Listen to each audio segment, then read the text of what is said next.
मुझे ऐसा लगता था कि जैसे समटाइम्स दैट शी नोज है, ये जैसे जल रहा है वैसे ही आग हमारे दिल में भी जल रही है। नमस्ते दोस्तों।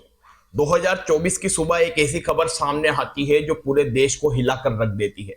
ये खबर थी एक 30 साल की महिला डॉक्टर की जो कोलकाता के मेडिकल कॉलेज एंड हॉस्पिटल में अपनी ट्रेनिंग कर रही थी। हॉस्पिटल जैसे हाई और सुरक्षित और भीड़ भाड़ वाले माने जाने वाले इलाके पर महिला डॉक्टर का मर्डर हो जाता है और उसके साथ रेप हो जाता है। काफी चौंका देने वाला मामला था। इस घटना का खुलासा तब हुआ जब डॉक्टर के डेड बॉडी का पोस्टमार्टम किया गया। इस रिपोर्ट से लोगों की रूह कांप गई। जी हाँ दोस्तों, आज हम बात करेंगे कोलकाता मर्डर केस के बारे में। दोस्तों वीडियो में एंड तक जरूर बने रहिएगा, पूरी डिटेल आप लोगों को हमारी वीडियो में मिलने वाली है। तो वीडियो को स्टार्ट करते हैं। दोस्तों ये मामला सिर्फ मर्डर का नहीं था, बल्कि इससे कई ज्यादा ये खौफनाक केस था। पोस्टमार्टम रिपोर्ट में खुलासा हुआ कि उस डॉक्टर की हत्या गला घोटकर की गई है। इतनी ताकत से उसका गला घोटा गया था कि गले की हड्डी तक टूट गई थी। हत्या के पहले डॉक्टर ने अपनी जान बचाने की कोशिश भी की थी। इसका सबूत उसके शरीर पर मिले घावों से होता है। डराने वाला सच तब सामने आया जब डॉक्टर के प्राइवेट पार्ट्स पर गहरे घाव के निशान थे। इससे साफ हुआ था कि यह सिर्फ मर्डर का मामला नहीं था, बल्कि यह रेप के बाद किया गया एक खतरनाक मर्डर केस था। लेकिन सोचने वाली बात यह थी दोस्तों कि हॉस्पिटल में इतनी बड़ी घटना हो जाती है और किसी को कानो खान खबर तक नहीं होती। आखिर उस रात क्या हुआ था, आप लोग जानकर परेशान हो जाओगे और गुस्से से भर जाओगे। कौन था इस घटना का मास्टरमाइंड? महिला डॉक्टर एक जूनियर डॉक्टर जो कि कोलकाता के आरजी कर मेडिकल कॉलेज एंड हॉस्पिटल में अपनी डॉक्टर की ट्रेनिंग ले रही थी। हर दिन की तरह डॉक्टर अपनी नाइट शिफ्ट होती है, वो अपनी जॉब पर थी। तभी रात के 11 बजे उनकी मां का फोन आता है, क्योंकि पेरेंट्स को तो अपने बच्चों की चिंता हमेशा होती है। शुरू तो की मदर उनसे पूछती है कि क्या तुमने खाना खा लिया और तबीयत वगैरह तो ठीक है। तो रिप्लाई में डॉक्टर बोलती है कि उसकी तबीयत एकदम फर्स्ट क्लास है और वो खाना खाने जा रही है और वो बस अभी कुछ पेशेंट्स को देखने जा रही थी, जिसके बाद वो अपनी कॉलिंग्स के साथ बैठकर खाना खाएगी। अपनी मदर से बात करने के बाद डॉक्टर राउंड पर निकल जाती है। रात के करीब 2 बज जाते हैं, जिसके बाद वो अपनी कॉलिंग्स के साथ जाकर हॉस्पिटल कैंटीन में बैठ जाती है, जहां मिलकर ये लोग अपना खाना खाते हैं और साथ में थोड़ी थोड़ी बातें भी करते हैं। रात के 3 बजे डॉक्टर हॉस्पिटल में बने फर्स्ट फ्लोर पे एक सेमिनार हॉल बना था, वहां जाकर आराम करने लगती है। लेकिन वो डेली 1 घंटे से ज्यादा ब्रेक नहीं लेती थी, लेकिन वो उस दिन सुबह 7 बजे तक भी नहीं उठी थी। हॉस्पिटल के पियोन जब नाइट शिफ्ट होने के बाद सारे रूम चेक कर रहा था, तब वो सेमिनार हॉल में देखकर चौंक गया और थर थर कांपने लगा। उसकी आंखों के सामने भयानक मंजर था। उस वर्कर की चीख सुनकर पूरा हॉस्पिटल वहां इकट्ठा हो जाता है। जब देखा गया कि वहां पर लेडी डॉक्टर की बिना कपड़ों की लाश पड़ी थी, सभी लोग परेशान थे और उनको समझ नहीं आ रहा था कि आखिर क्या हुआ और ये किसने किया और क्यों किया। सभी लोग डरे हुए थे और हॉस्पिटल लेडी स्टाफ भी बहुत ज्यादा डर गया था, क्योंकि इससे पहले कभी ऐसा नहीं हुआ था।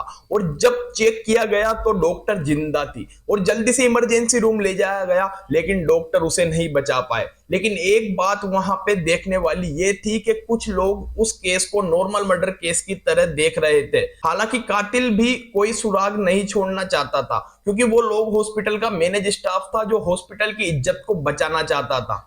लेकिन जब पोस्टमार्टम रिपोर्ट आती है तो बड़ा खुलासा होता है। उसमें पता चलता है कि डॉक्टर के साथ गलत चीज हुई है और उसके बाद उसने भागने की कोशिश की तो उसका गला घोटकर हत्या कर दी। इतना जोर से गला घोटा गया कि उसके थायराइड की हड्डी तक टूट जाती है। उसके ऊपर निशान थे जिससे साफ दिख रहा था कि बेरहमी से मारा गया है। तो ये केस पुलिस को दे दिया गया।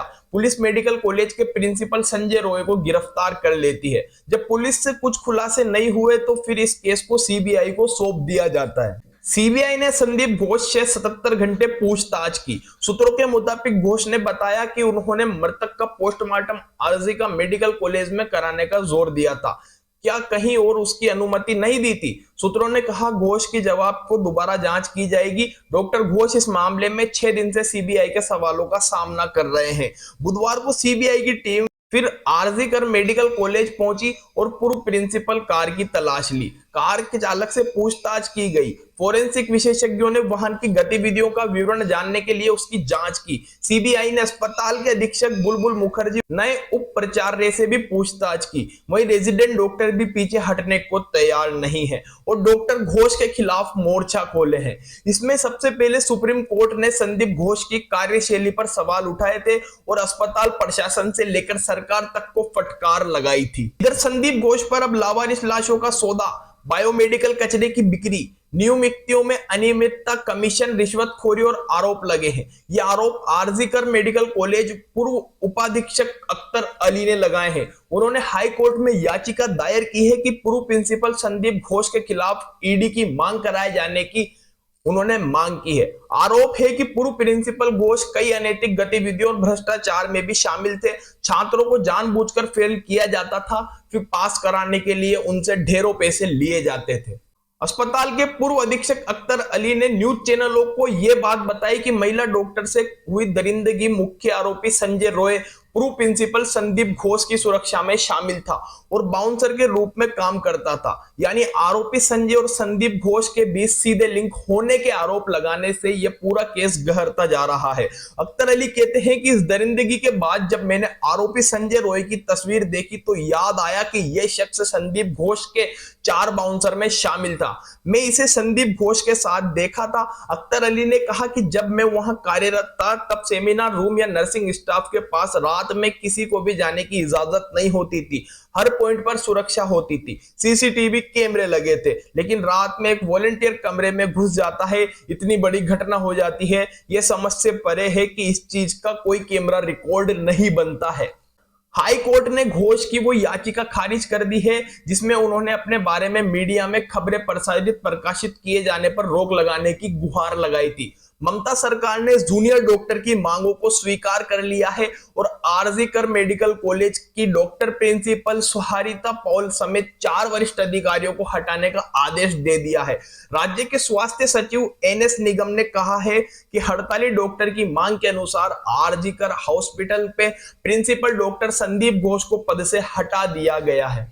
अब दोस्तों कुछ किरदार ऐसे हैं जिन पर सीबीआई की जांच घूमती हुई नजर आ रही है। नंबर 1 संजय रॉय मुख्य आरोपी। नंबर 2 संदीप घोष जिसने 6 बार सीबीआई पूछताछ की है, अब तक क्लीन चिट नहीं मिली है, जिसने अस्पताल में सबसे पहले लाश देखी। नंबर 4 और 5 पीड़िता के माता पिता। नंबर 6 सुपरिटेंडेंट जिसने पहला कॉल परिवार को किया और डॉक्टर की मौत की आत्महत्या दी। नंबर 7 से 10 पीड़िता के साथ खाना खाने वाले 4 डॉक्टर। नंबर 11 खाना डिलीवरी करने वाला लड़का। नंबर 12 एएसआई अरूप दत्ता जिसकी बैरक में हत्या करने के बाद आरोपी सोया था। नंबर 14 सौरभ संजय का दोस्त जिसके साथ संजय ने घटना की रात शराब पी थी। नंबर 14 से 17 पीड़िता के करीब 4 जूनियर डॉक्टर। नंबर 24 चेस्ट विभाग के अधिकारी। कोलकाता रेप और मर्डर मामले में सुप्रीम कोर्ट में सीबीआई ने जांच की डिटेल स्टेटस रिपोर्ट दाखिल कर दी है। जांच एजेंसी ने सील बंद लिफाफे में रिपोर्ट दाखिल की है। सीबीआई ने स्टेटस रिपोर्ट में कोलकाता पुलिस की ओर से की गई लापरवाही का भी जिक्र किया है। संदेह के आधार पर जिन लोगों से पूछताछ की गई है उनका भी ब्यूरो स्टेटस रिपोर्ट में दिया गया है। इसके साथ ही जांच एजेंसी ने घटनास्थल को सुरक्षित नहीं किए जाने की बात भी रिपोर्ट में दाखिल की है। अब आगे क्या सुनवाई होती है ये तो कोर्ट से ही पता चलेगा दोस्तों, लेकिन ये मंजर काफी ज्यादा भयानक था कि किसी डॉक्टर के साथ भी ऐसा कुछ हो सकता है और इतने भीड़ भाड़ वाले इलाके में। दोस्तों अपने आप को खुद प्रोटेक्ट करिए क्योंकि इस वक्त खुद को प्रोटेक्ट करना ज्यादा जरूरी है और खुद का ध्यान रखिए। दोस्तों मिलते हैं अगली क्राइम स्टोरी में। वीडियो अच्छी लगी हो तो लाइक करके चैनल को सब्सक्राइब जरूर कर दें।